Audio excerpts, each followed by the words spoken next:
뉴스 브리핑. 오늘의 주요 소식입니다.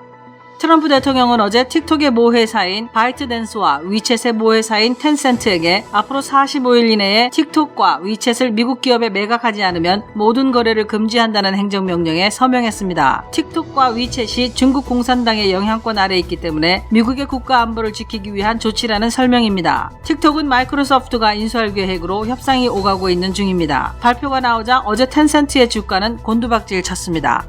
트럼프 대통령이 틱톡과 위챗의 퇴출 행정명령에 서명하자 중국 정부가 자국 기업에 대한 탄압을 중단하라며 보복을 시사했습니다. 왕원빈 중국 외교부 대변인은 이들 기업은 미국 법을 준수하고 있는데 미국의 국가 안보를 빙자해 힘을 남용하고 무리하게 때리고 있다며 비난했습니다. 틱톡의 모회사인 바이트댄스는 성명을 통해 미국 정부가 공정하게 대우하지 않으면 미국 법원에 고소하겠다고 반발했습니다.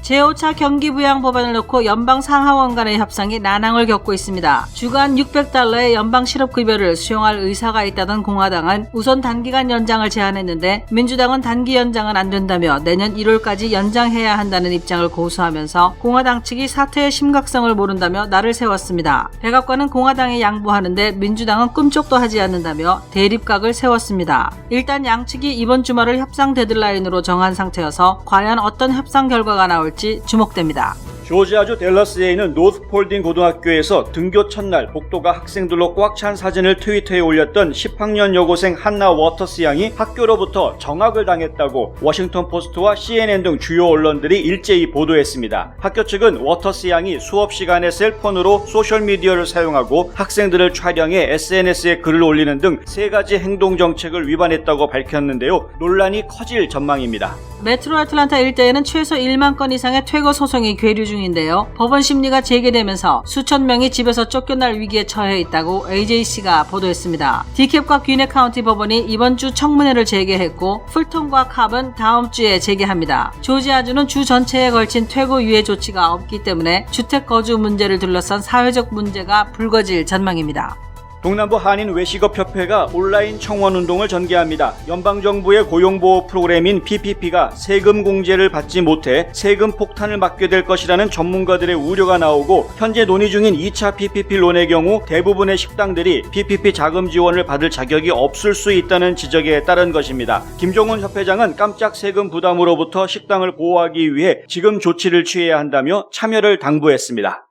엘라바마 어번대학교 안에 위치한 한국홍보관 코리아 코너는 오는 13일 저녁 7시 30분 시민 참여의 중요성과 한인사회의 주요 현안을 주제로 온라인 세미나를 개최합니다. 미주 한인 풀뿌리 컨퍼런스와 공동으로 주최하는 이번 세미나는 차세대들의 참여를 고취하기 위해 영어로 진행될 예정입니다. 등록은 무료지만 온라인으로 참가 신청을 해야 합니다. 자세한 내용은 뉴스앤포스트 기사를 참고하시기 바랍니다.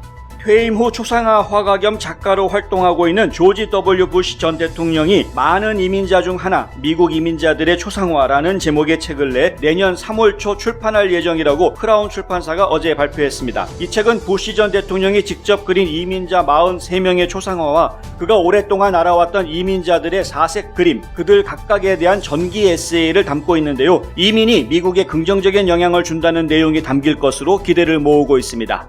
삼성 디스플레이가 3년간 100억 원가량을 투자해 세계 최초로 개발한 OLED 제조 관련 기술을 중소기업체에 넘긴 연구원 2명과 장비업체 이사 등 3명이 구속 기소됐습니다. 앞서 지난 4월 국정원 산업기밀보호센터로부터 수사 정보를 받은 수원지검은 재빠르게 압수수색에 들어가 연구원들이 빼돌린 기술이 중국에 유출되는 것을 막았다고 밝혔습니다.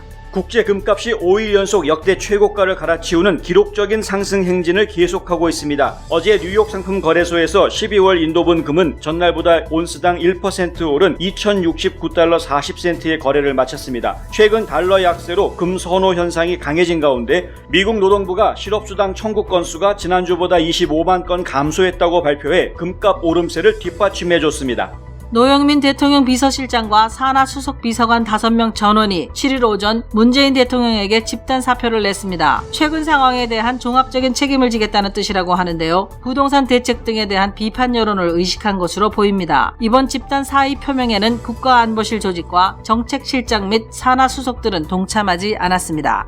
한국 정부는 최근 집중호우로 큰 피해를 입은 경기 안성시, 강원 철원군, 충북 충주시, 제천시, 음성군, 충남 천안시, 아산시 등 7개 시군을 오늘 특별재난지역으로 선포했습니다. 행정안전부는 다른 피해 지역에 대해서도 신속히 피해 조사를 통해 추가로 선포할 계획이라고 밝혔습니다. 중앙재난안전대책본부의 집계에 따르면 지난 1일 이후 집중호우로 사망자 17명, 실종 10명, 부상 7명 등의 인명피해가 있었습니다. 뉴스브리핑 제작에 도움 주신 분들입니다. 경험과 실적이 증명하는 김효지 부동산 전문인, 절세의 지혜를 나눠드립니다. 이상회계법인, 당신의 편에서 보험사를 상대해주는 제이슨문 손해사정사, 학자금과 대학 입시 상담은 AGM 인스티튜트.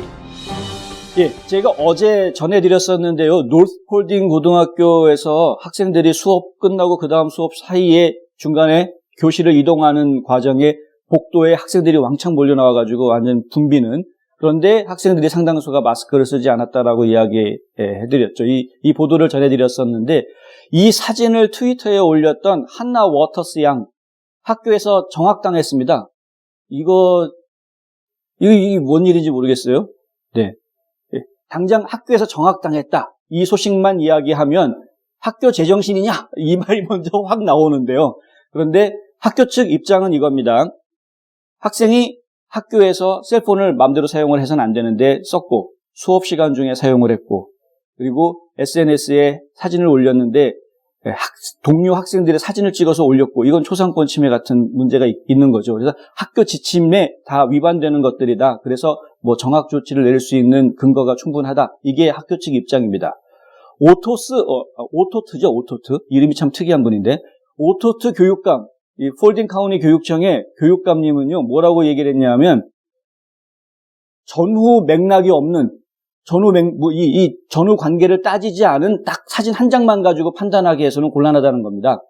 사진은 보시면 아시겠지만 학생들 다 뒤통수를 찍었거든요. 그러니까 학생들 뒤에서 찍은 사진인데 그 사진만 봐가지고서는 마스크를 썼는지 안 썼는지 사실 확실히 보이지도 않는다라는 거죠. 결국은 이 학생의 사진이 상당히 잘못 오용됐다라는 게 이제 교육감의 생각이었고요. 그리고 사실은 이제 복도를 통해서 교실을 이동해가는 그 시간은 굉장히 짧은 시간이기 때문에 그 짧은 시간 안에 바이러스가 전염될 가능성은 없다라는 말을 했는데, 사실 그 말은 좀 수상합니다. 이거는 보건 전문가의 조언을 받아서 하는 말은 아닌 것 같고요.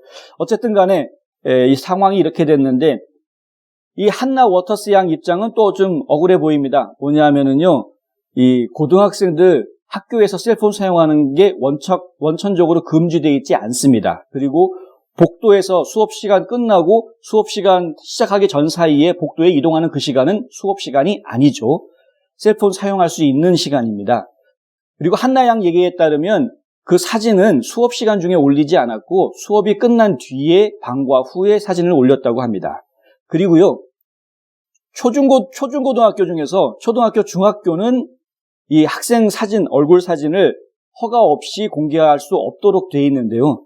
고등학교의 경우에는 예외랍니다. 고등학교의 경우에는 허가를 받지 않아도 사진을 올릴 수 있다고 하네요.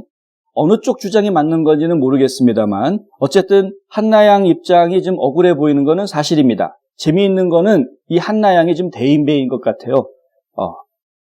뭐라고 이야기를 했냐 하면 이제 해볼 만한 논쟁이 시작된 것 같다라고 이야기했습니다.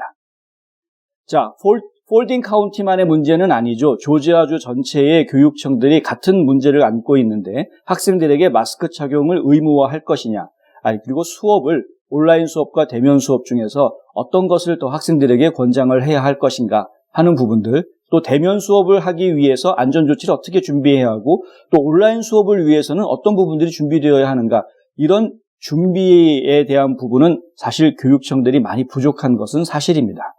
그래서요, 이번에 이왕 이렇게 된 김에 이 문제가 그냥 단순하게 그 학교 하나의 문제로 끝날 것이 아니라 이왕이면 좀 더 광범위하게 조지아주 전역에 걸쳐서 우리 자녀들의 교육 시스템을 어떻게 마련하고 준비해야 하고 어떻게 진행시켜 나가야 할지에 대해서 심각하게 고민하는 그런 모멘텀이 좀 됐으면 좋겠다 하는 것이 저희의 바람입니다. 이 한나 양의 정학받은 소식이요, 이 지역 로컬 뉴스에서만 나간 것이 아니고 워싱턴 포스트, 뉴욕 타임즈, 이런 대형, 전국적으로 퍼져 있는 대형 언론사들을 통해서 다 뉴스가 나갔습니다. 전국적인 관심을 받을 수 있는 사안인 것이죠. 당국자들이, 교육 당국자들이 이 사안에 대해서 좀 더 신중하게 생각해 주시길 바랍니다.